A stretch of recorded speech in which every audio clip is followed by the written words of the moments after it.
are pleased to acknowledge how important Craniofacial Society of GB and Ireland have been in actually making this all possible.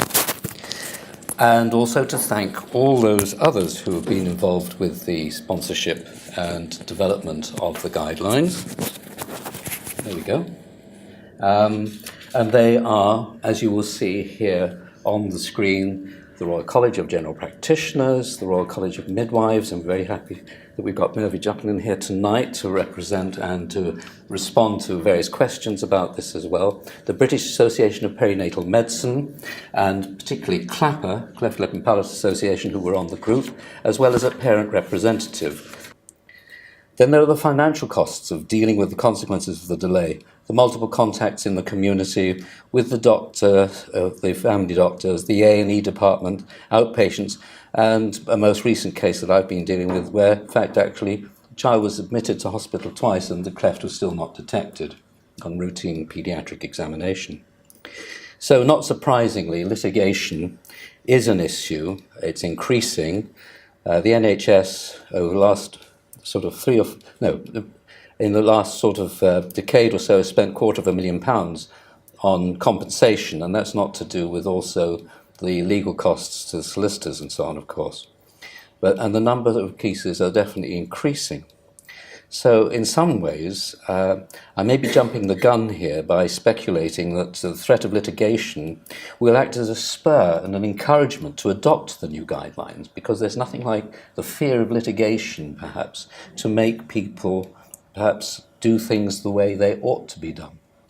Let's hope so. And, that it will remove the fig leaf that palpation of the palate alone is an acceptable form of examination and practice. Now, we know that antenatal ultrasound is very unlikely to identify a cleft of the palate, unlike the cleft of the lip. And the incidence of cleft lip and palate is 1 in 700, and a little under half are cleft palate, either syndromic or isolated. And as I say, almost a half of cleft palate have malformations and or syndromes, and cleft palate is therefore an important physical handle or hook to look for these other conditions. Mr. Paul Morris, our colleague at Great Ormond Street, has kindly come, and he'll be discussing the symptoms, signs, and some of the more relevant syndromes. About delayed detection, well, I think that, it was under the radar until first highlighted by CLAPA in the Clinical Services Advisory Group 1998, which led to the formation of today's supraregional cleft units.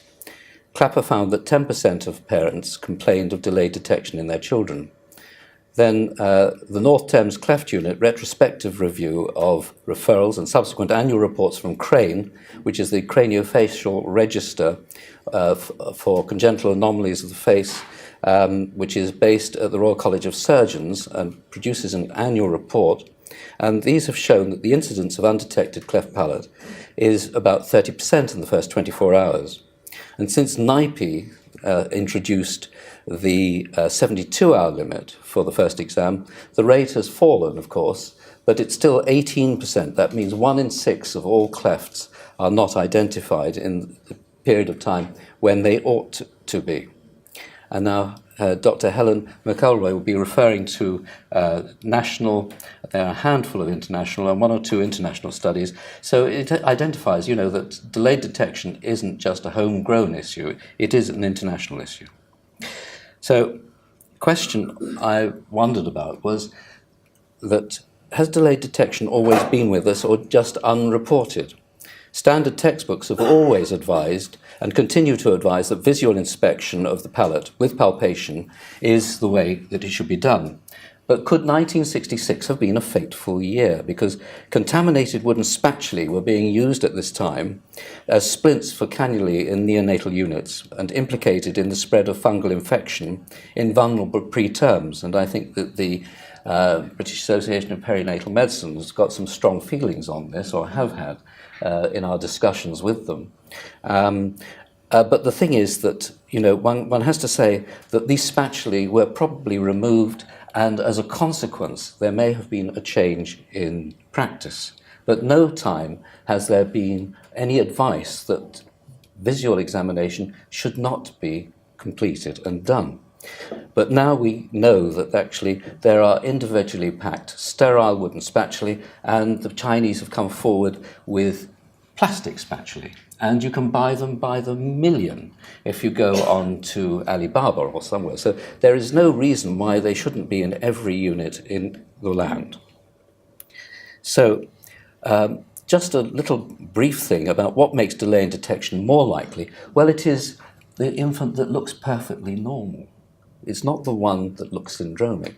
They're twice as likely if you look at a reasonably normal infant in the cot that you will not be detected. And of course, these are the ones that also tend to remain undetected, with 3% still undetected over a year.